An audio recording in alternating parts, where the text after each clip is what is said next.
দেশমাতৃৰ হকে যুঁজি শ্বহীদ হ'ল আন এজন অসমীয়া বীৰ জোৱান।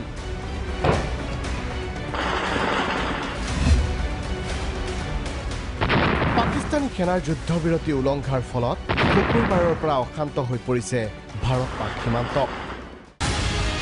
কাশ্মীৰৰ উৰি ছেক্টৰত শুকুৰবাৰে পাকিস্তানী সেনাৰ বৰ্বৰতাত শ্বহীদ হ'ল বিলাচীপাৰাৰ ফুটুকিবাৰীৰ মেধিপাৰা গাঁৱৰ সেনা জোৱান হৰধন চন্দ্ৰ ৰায়। সেনাই এই খবৰ ৰাজহুৱা কৰাৰ পাছতে শ্বহীদগৰাকীৰ বাসগৃহত বিৰাজ কৰে শোকাকুল পৰিৱেশে। আমাৰ টংকেশ্বৰ ৰায়ৰ একমাত্ৰ পুত্ৰ হৰধন চন্দ্ৰ ৰায়, তেওঁ 2001 চনত ইণ্ডিয়ান আৰ্মিত জইন কৰিছিলে। তেওঁ 59 আৰ্টিলাৰী ৰেজিমেণ্টত জইন কৰি দেশৰ বিভিন্ন ঠাইত ঘূৰি ঘূৰি আজি যোৱা 2 মাহমান আগত তেওঁ কাশ্মীৰত নিয়োগ হ'ল আৰু কাশ্মীৰৰ উৰি ছেক্টৰত আজি এই মৰ্মান্তিক ঘটনাটো সংঘটিত হ'ল। পাকিস্তানী উগ্ৰপন্থীয়ে আজি এই দুৰ্ঘটনাটো সংঘটিত কৰিলে। দেওবাৰে শ্বহীদগৰাকীৰ নশ্বৰ দেহ লৈ অনা হ'ব মেধিপাৰাৰ বাসগৃহলৈ।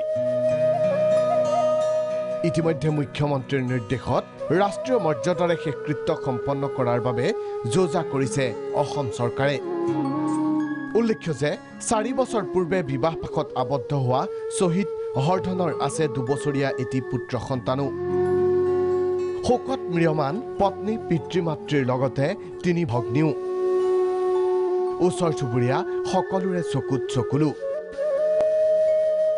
তেওঁৰ ঘৰৰ পৰিয়ালত মা আছে, দেউতা আছে, তেওঁৰ ৱাইফ আছে, তেওঁৰ 2 বছৰীয়া এটা ল'ৰা আছে, তেওঁৰ বিয়া হ'বলগীয়া ভণ্টি এজনী আছে আৰু ঘৰত ল'ৰা বুলিবলৈ তেওঁ অকলেই।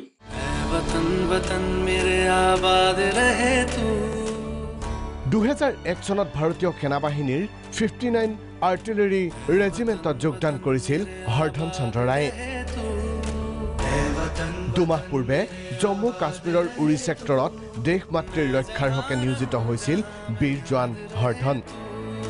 কৃষকৰ সন্তান বীৰ অসমীয়া সেনা জোৱান হৰধন চন্দ্ৰ ৰায়ৰ মৃত্যুত ৰাজ্যৰ মুখ্যমন্ত্ৰীৰ লগতে শোক প্ৰকাশ কৰিছে বিভিন্ন দল সংগঠনে। Bureau' report, Prag news.